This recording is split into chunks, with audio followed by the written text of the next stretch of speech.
you guys ready for an awesome adventure this afternoon?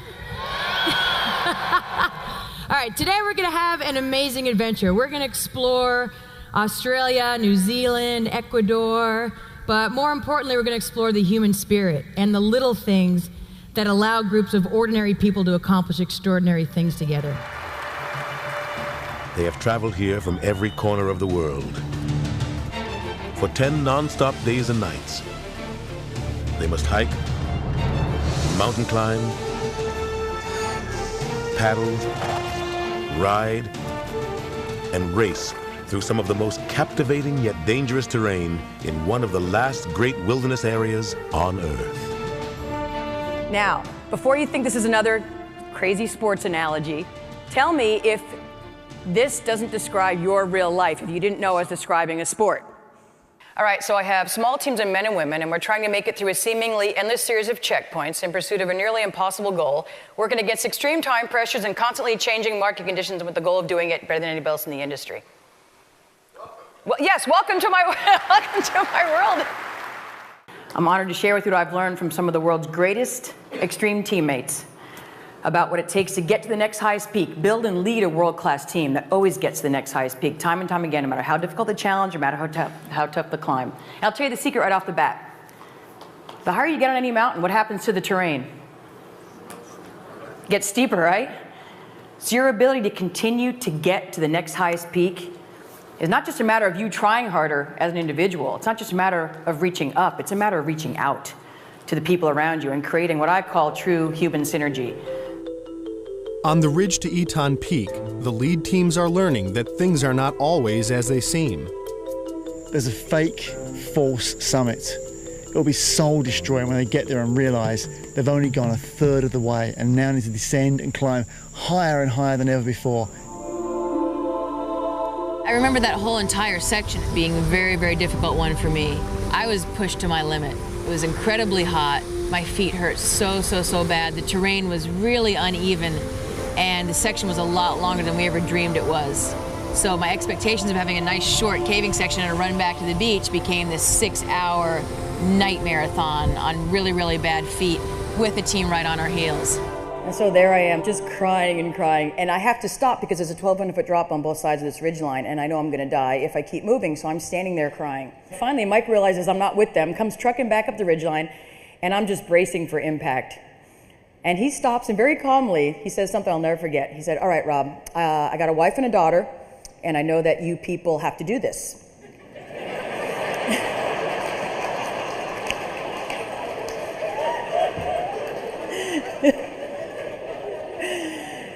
And then he said, but there's a difference between people that are going to win the Eco Challenge and people that are going to lose the Eco Challenge. And it's not that people that are going to win the Eco Challenge aren't crying, because that's okay, and this is really hard.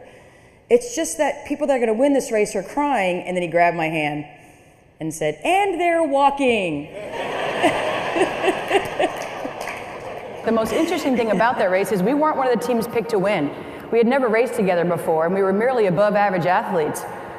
But somehow, as we made our way that 500 kilometers, 6 nonstop days and nights together, side by side, on mountain bikes and native canoes, and on foot, using just a map and compass to guide our way, we realized that we had something pretty special as a team.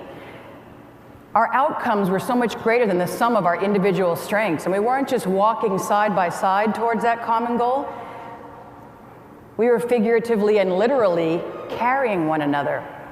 And at the end of the race, when we had shocked the endurance racing world and won the world championships, we realized we had discovered something pretty magical, a formula, if you will, not just for winning adventure races, but for peak performance in every aspect of our lives. In other words, we had discovered how winning works.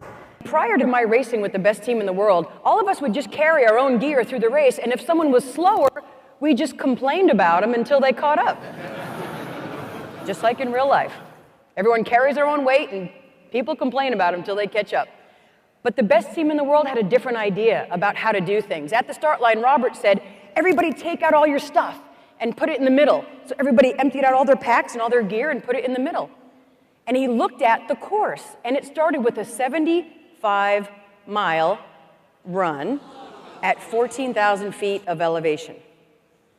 Huge, big run. He took all of the weight from the slowest runners and gave it to the best runners.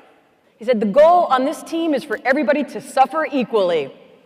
And that's how we came up with the concept of tow lines.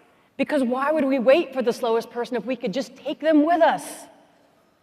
Right? In any endurance race, and you guys know your business is an endurance race, right?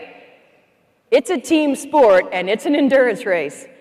In any endurance race, you're going to be the strong link, and you're going to be the weak link at some point, right? If you just embrace that with your team and grab those tow lines from one another when you need them and offer a tow line when you're strong, you're going to go a heck of a lot further, faster together. If you want to go fast, go alone. If you want to go far, go together. Life away from the training and the competition can be just as intense for Robyn. You see, this is her real job as a firefighter. We can be called to anything at any time, and we have to be ready for that, and that's what I love about being a firefighter. But it's nice to know that as an athlete and as someone who is strong and has a good endurance background, that if the you-know-what does hit the fan, that I'm going to be able to carry that ladder, to the window. I'm going to be able to carry a person out of there, and that's a good feeling. One thing I know for sure about commitment starts when the fun stops, right? We all start strong. We all start a project very strong. We're happy to be there. At our races, everyone's high-fiving each other, and we're all wearing matching outfits, and the sun's out, and we're having the best time. And then about 12 hours later, there's sideways hail, we're bleeding, we're covered with leeches, we want to strangle each other. That's when commitment starts, when the fun stops. And great leaders are also people that are ruled by the hope of success versus the fear of failure. Now, I learned this lesson the hard way from one of my buddies in the Ecuador Raid Gauloise, the French version of the Eco Challenge. It was the first time I raced with the best team in the world. And I was always fear of failure person. I had been my whole life. I would actually paddle, turn around, paddle, turn around. I did this hundreds of times, seeing where the French were. And finally, my buddy Ian, who was sitting behind me steering the boat, he was so annoyed by where my focus was. And he grabbed the top of my head, which was facing backwards, and he physically spun it back around to face forwards. And he leaned over, and in my ear, he said, "Winning is that way." Great leaders will also embrace their setbacks when they do happen, because they do, as a chance to maybe learn something and excel in a different way. I had a relatively large setback for an athlete myself about 5 years ago. I discovered I had stage 4 osteoarthritis in both of my hips. And over the last 4 years, I've had 4 hip replacements. After my first hip replacement, I thought to myself, okay, what are you gonna do with this? What do you got now? I knew I wasn't gonna be a good adventure racer anymore, and I knew maybe I wasn't gonna ever run again. But I thought to myself, what's your backup but never give up? And the idea for the Project Athena Foundation came to me. I started an organization that helps survivors of medical or traumatic setbacks live an adventurous dream as part of their recovery. You're a strong kid, Allie girl. Athena girls! Yeah, baby! Being an Athena, you're not just a survivor, you're an adventurer. We give them a different label to put on themselves, and it's something they become on their way to the finish line. What was my next sport? What could I do with my setback and maybe excel in a different way? And I thought to myself, well, I've always been happiest in a boat. I've always felt strongest while I'm paddling. So I decided to set a big goal for myself. I applied to Guinness and asked if I could set the world record for the longest distance paddled by a female in 24 hours. And last summer on the Yukon River, I did 516K in 24 hours. And they sent me this really neat certificate that I had to show you guys. So very often, a setback can be a pretty amazing thing. It can propel you forward much further than you ever dreamed if you just embrace it. This photo that you're looking at of a team of 4 people, it appears that it's a team just of 4. That's the #1 and #2 team out in front of the race, collaborating on the map. Then as we get to the finish line, we're only battling for #1 and #2. So strategically rethink, see a world full of teammates instead of that world full of competitors.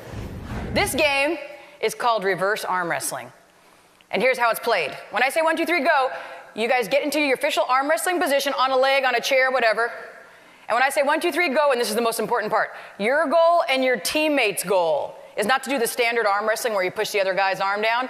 Your goal and your teammate's goal is to get your own arm down to the table, chair, leg, whatever it is. Get your own arm down as many times as you can in 30 seconds. On your mark, get set, go!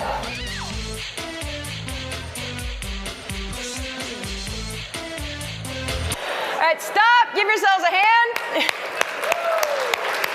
All right, just out of curiosity, how many people got their own arm down 5 times or less? 5 times or less, raise your hand. Ain't no shame in it. 5 times or less. How many people got their own arm down more than 25 times in the 30 seconds? And I especially love doing this right after we talk about this, taking everyone to the top of the podium with you and seeing a world full of teammates. And then I say 1, 2, 3, go, and half the room is like, oh.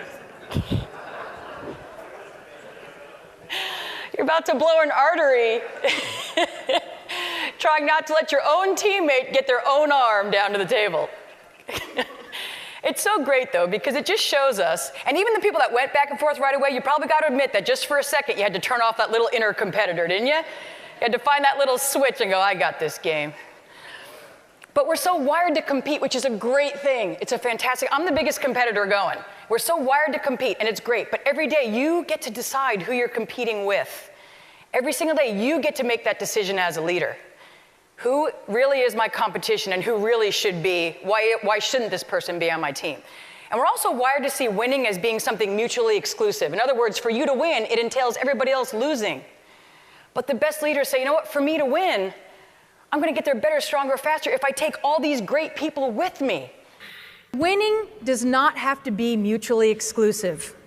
This is the Japanese team in the 1997 Eco Challenge in Australia. They were about halfway through the pack, they were doing really well, and the girl on their team had ripped her Achilles tendon. And they had to get up and over a 3,000-meter mountain and then hike 13 miles before they got into kayaks to paddle about 20 hours to the finish. And these guys said, we want to show the world how a Japanese team performs. Hi, you aren't going to believe this. Team Eastwind taking turns carrying their female teammate up Bartle Frere. No lie, over. They had been carrying her on their back for about 6 hours. She got off and with her walking sticks was able to walk part way, and they put her back on their back when they got to a steep, another steep area, over.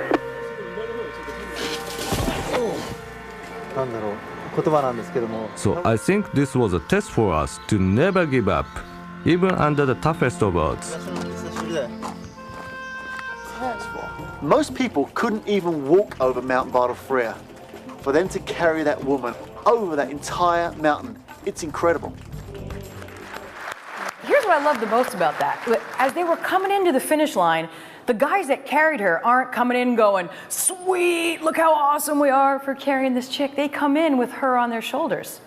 I love that. And it reminds me that as a leader, we don't achieve our highest levels by standing on our teammates' backs to get ahead. We achieve our greatest heights when we put our teammates on our shoulders. And as a leader, we don't inspire our teammates by getting out in front and showing them how awesome we are. We inspire our teammates by putting them on our shoulders and showing them how amazing they are. May you always have the courage to dare such mighty things that you can't accomplish them alone, and the wisdom to put together the world-class teams that will push, pull, tug, tow, and carry one another to those finish lines. Are you guys ready to race? You guys ready to race? 5, 4, 3, 2, 1, go!